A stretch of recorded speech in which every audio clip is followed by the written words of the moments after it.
Sutra 2.19 Vishesha Avishesha Lingamatra Alingani Guna Parvani.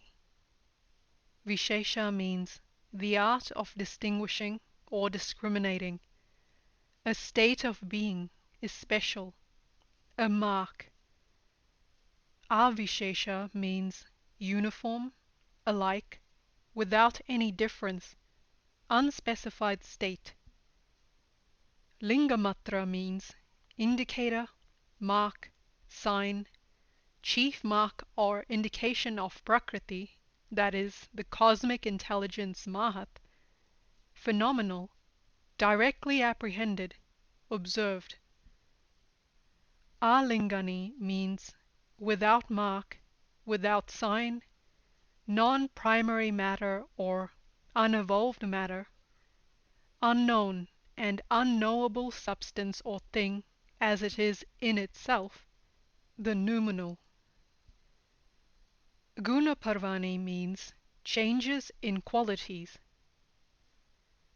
Vishesha Avishesha Lingamatra Alingani Guna Parvani. The gunas generate their characteristic divisions and energies in the seer.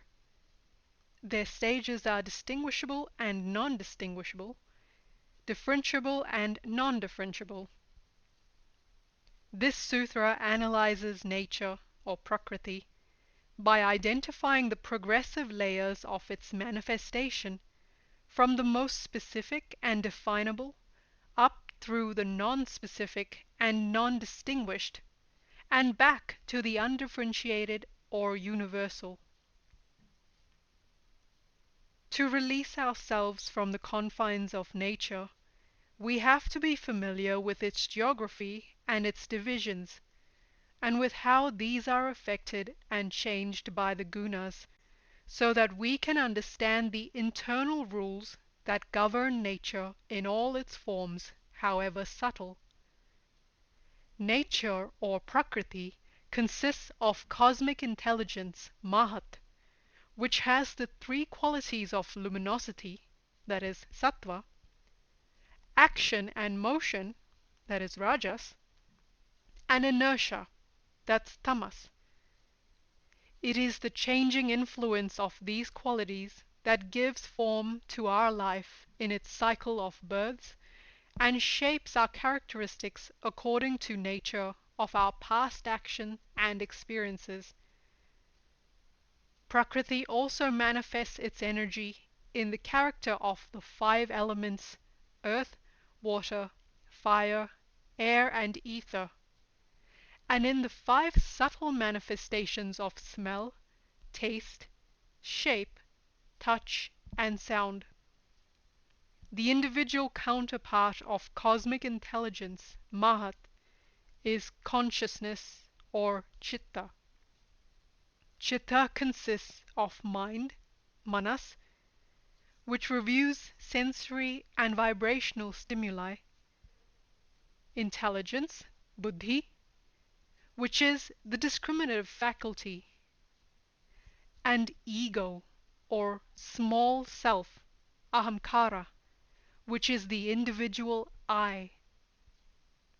In addition, hidden deep in man's nature is a powerful hidden spiritual weapon, conscience, or Anatkarna, or Dharmendriya, which embodies ethical and moral principles. Antakarana observes right and wrong in one's conduct and motives, helps to cultivate Chitta, and directs it to perform only the right actions.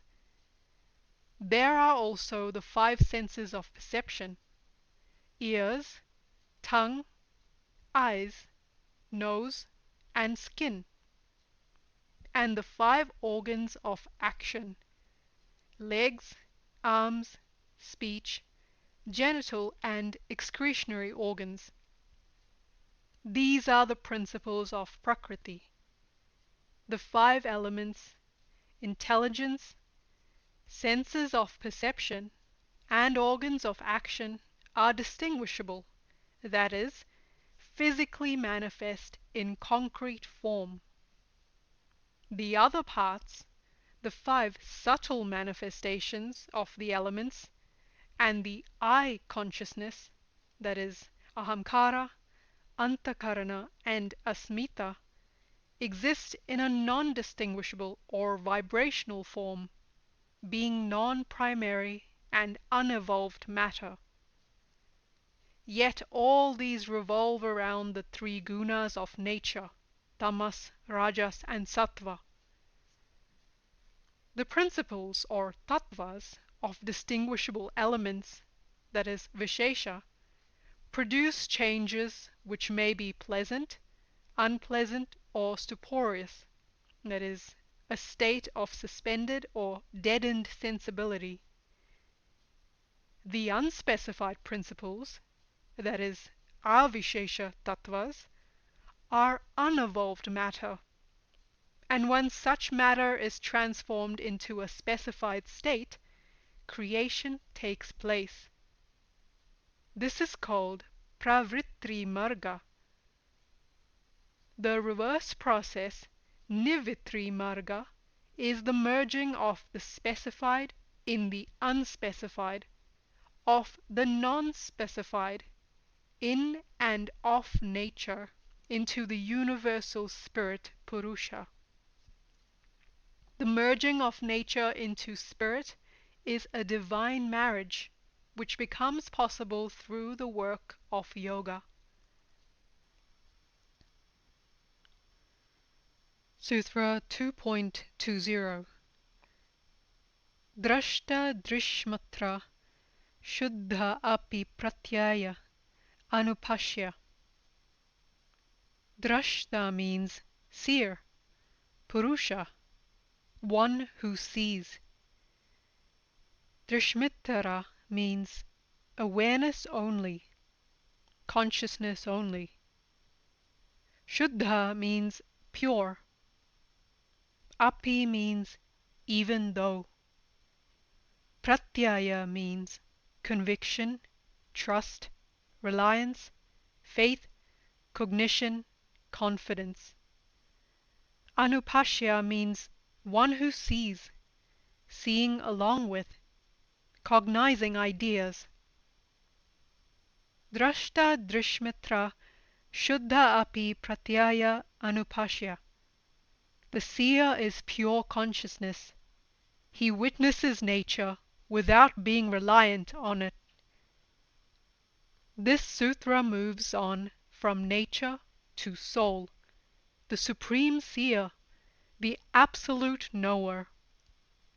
It is the pure essence of consciousness beyond words. Though the soul is pure, it tends to see through its agent, the intelligence or buddhi, and being carried away by the influence of nature, it loses its identity. The previous sutra dealt with nature or prakriti and discernible objects.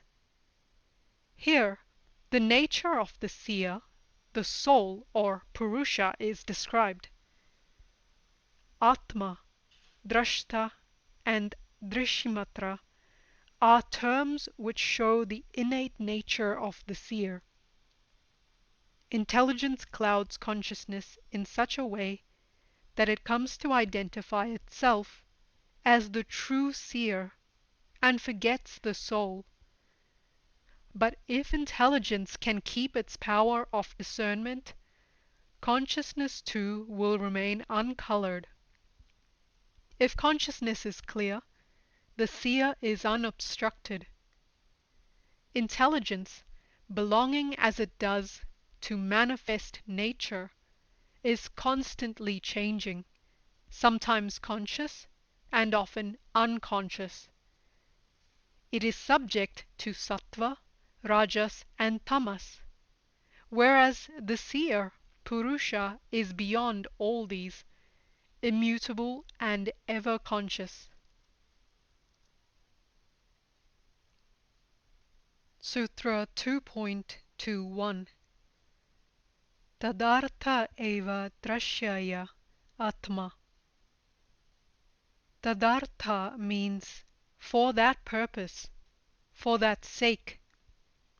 Eva means alone.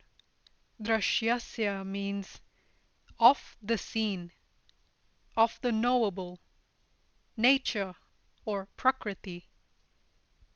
Atma means the seer or purusha, soul, principle of life, awareness, witnesser. Tadartha eva drashyaya atma.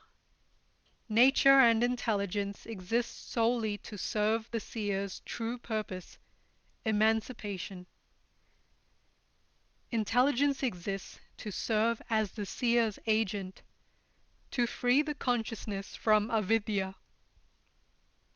The natural tendency of all soul's agents, mind, senses of perception, and organs of action, to be drawn to and identify with the sensory and phenomenal world, is to be avoided by discrimination, a faculty of intelligence. Uninterrupted yogic sadhana will help us overcome these obstacles and allow the soul to reveal itself. If the sadhaka slackens in his sadhana and becomes inattentive, the senses disturb the seer, and he is caught again in the pleasures of the senses. This study of mind and investigation through intelligence is the innermost quest, Antaratma sadhana. This sutra conveys that consciousness, the essence of nature which is cognizable, exists for the sake of the seer who sees to see.